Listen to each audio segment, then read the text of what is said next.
Hi ಸ್ನೇಹಿತರೆ, ಎಲ್ರಿಗೂ ಸ್ವಾಗತ. ಜಗತ್ತನ್ನು ಸೃಷ್ಟಿಸುವನು ಒಬ್ಬನಾದರೆ ಅದನ್ನು ಲಯ ಮಾಡುವನು ಮತ್ತೊಬ್ಬ. ಅವನನ್ನೇ ನಾವು ಮಹಾದೇವ, ಪರಮಶಿವ ಎಂದು ಕರೆಯುತ್ತೇವೆ. ಆದರೆ ಸಾಕ್ಷಾತ್ ಈ ಲಯಕರ್ತನ ಸವಾಲು ಹಾಕುವ ದೈತ್ಯ ಯಾರಿಗೂ ಇರಲು ಸಾಧ್ಯವೇ? ಶಿವನ ಕೋಪದ ಕಿಡಿಯಿಂದ ಹುಟ್ಟಿ ಸಮುದ್ರದ ಮಗನಾಗಿ ಬೆಳೆದು ಇಡೀ ಬ್ರಹ್ಮಾಂಡವನ್ನೇ ನಡುಗಿಸಿ ಒಬ್ಬ ಅಸುರನಿದ್ದ. ಅವನೇ ಜಲಂಧರ. ದೇವತೆಗಳು ಸೋತು ಕೈ ಚೆಲ್ಲಿದಾಗ ಅಜೇಯನಾಗಿದ್ದ ಈ ಜಲಂಧರನ ಸಂಹರಿಸಲು ಶಿವನು ಯಾವ ಲೀಲೆಯನ್ನು ಮಾಡಿದ? ಒಬ್ಬ ಪತಿಯ ರಕ್ಷಣೆಗಾಗಿ ನಿಂತ ಪತ್ನಿಯ ಶಕ್ತಿಗೂ ಮತ್ತು ಧರ್ಮದ ರಕ್ಷಣೆಗಾಗಿ ನಿಂತ ಶಿವನ ತ್ರಿಶೂಲಕ್ಕೂ ನಡೆದ ಆ ಮಹಾಯುದ್ಧ ಹೇಗಿತ್ತು? ಬನ್ನಿ, ಇಂದಿನ ಕಥೆಯಲ್ಲಿ ಅಹಂಕಾರದ ಅಂತ್ಯ ಮತ್ತು ಶಿವನ ಪರಾಕ್ರಮದ ಅದ್ಭುತ ಚರಿತ್ರೆಯನ್ನು ತಿಳಿಯೋಣ.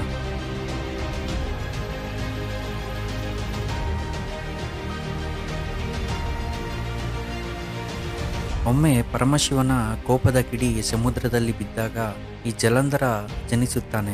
ಹುಟ್ಟುತ್ತಲೇ ಅಪ್ರತಿಮ ಶಕ್ತಿಯನ್ನು ಹೊಂದಿದ್ದ ಈತನಿಗೆ ಬ್ರಹ್ಮದೇವನಿಂದ ಒಂದು ವಿಶೇಷ ವರವಿತ್ತು.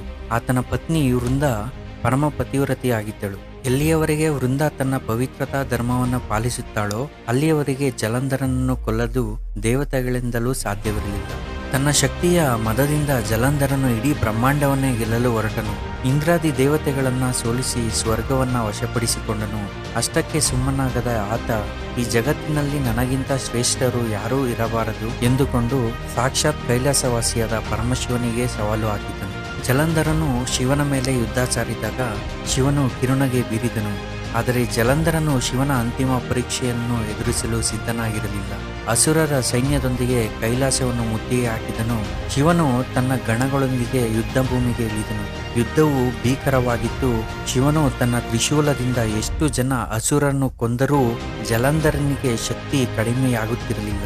ಕಾರಣ, ಭೂಮಿಯ ಮೇಲೆ ಅವನ ಪತ್ನಿ ವೃಂದ ತನ್ನ ಪತಿಯ ರಕ್ಷಣೆಗಾಗಿ ನಿರಂತರವಾಗಿ ಪ್ರಾರ್ಥಿಸುತ್ತಿದ್ದಳು.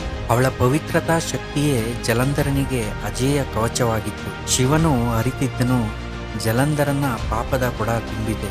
ಆದರೆ ಅವನನ್ನು ಸಂಹರಿಸಲು ವೃಂದಾಳ ಕವಚವನ್ನು ಭೇದಿಸುವುದು ಅನಿವಾರ್ಯವಾಗಿತ್ತು. ಆಗ ದೇವತೆಗಳ ಕೋರಿಕೆಯ ಮೇರೆಗೆ ಭಗವಾನ್ ವಿಷ್ಣುವು ಒಂದು ಲೀಲೆಯನ್ನು ಮಾಡಬೇಕಾಯಿತು. ವಿಷ್ಣುವು ಜಲಂಧರನ ವೇಷದಲ್ಲಿ ವೃಂದಾಳ ಮುಂದೆ ಪ್ರತ್ಯಕ್ಷನಾದನು. ವೃಂದ ತನ್ನ ಪತಿಯೇ ಬಂದನೆಂದು ಭಾವಿಸಿ ತನ್ನ ಪೂಜೆಯನ್ನು ನಿಲ್ಲಿಸಿದಳು. ಆ ಕ್ಷಣವೇ ವೃಂದಾಳ ಪತಿವ್ರತ ಕವಚ ಬಿರುಕು ಬಿಟ್ಟಿತ್ತು. ಯುದ್ಧ ಭೂಮಿಯಲ್ಲಿ ಜಲಂಧರನಿಗೆ ಇದ್ದಕ್ಕಿದ್ದಂತೆ ತನ್ನ ಶಕ್ತಿ ಕುಂದುತ್ತಿರುವುದು ಅರಿವಾಯಿತು. ಸರಿಯಾಗಿ ಅದೇ ಸಮಯದಲ್ಲಿ ಪರಮಶಿವನು ತನ್ನ ಕಾಲಿನ ಹೆಬ್ಬೆರಳಿನಿಂದ ಮಣ್ಣಿನಲ್ಲಿ ಒಂದು ಚಕ್ರವನ್ನು ಸೃಷ್ಟಿಸಿದನು. ಶಿವನು ಜಲಂಧರನಿಗೆ ಹೇಳಿದನು, ಎಲೈ ಅಹಂಕಾರಿ ಜಲಂಧರನೇ, ನೀನು ನಿಜವಾಗಿಯೂ ಶಕ್ತಿಶಾಲಿಯಾಗಿದ್ದರೆ ಈ ಚಕ್ರವನ್ನು ನಿನ್ನ ತಲೆಯ ಮೇಲೆ ಎತ್ತಿ ತೋರಿಸು. ಜಲಂಧರನು ಅಹಂಕಾರದಿಂದ ಆ ಚಕ್ರವನ್ನು ಎತ್ತಿ ತನ್ನ ತಲೆಯ ಮೇಲೆ ಇಟ್ಟುಕೊಂಡನು. ಆದರೆ ಆ ಚಕ್ರದ ತೇಜಸ್ಸು ಮತ್ತು ಭಾರವನ್ನು ತಡೆಯಲು ಅವನಿಂದ ಸಾಧ್ಯವಾಗಲಿಲ್ಲ. ಕ್ಷಣಾರ್ಧದಲ್ಲೇ ಆ ಚಕ್ರವು ಜಲಂಧರನ ಶಿರಚ್ಛೇದ ಮಾಡಿತು. ಹೀಗೆ ಅಹಂಕಾರದ ಪ್ರತೀಕವಾಗಿದ್ದ ಜಲಂಧರನ ಅಂತ್ಯವಾಯಿತು. ಮುಂದೆ ವೃಂದಾಳಿಗೆ ವಿಷ್ಣುವು ವರವನ್ನು ನೀಡಿ ಅವಳು ತುಳಸಿ ಗಿಡವಾಗಿ ಭೂಮಿಯ ಮೇಲೆ ಪೂಜಿಸಲ್ಪಡುವಂತೆ ಮಾಡಿದನು. ಇದು ಮಹಾದೇವನು ಮತ್ತು ಜಲಂಧರನ ನಡುವೆ ಆದಂತಹ ಘೋರ ಯುದ್ಧ. ಸ್ನೇಹಿತರೆ, ಈ ಕಥೆ ನಿಮಗೆ ಇಷ್ಟವಾಗಿದ್ದರೆ ದಯವಿಟ್ಟು ಲೈಕ್ ಮತ್ತು ಶೇರ್ ಮಾಡಿ ಮತ್ತು ನಮ್ಮ ಚಾನಲ್ನ ಸಬ್ಸ್ಕ್ರೈಬ್ ಮಾಡಿಕೊಳ್ಳಿ. ಧನ್ಯವಾದಗಳು.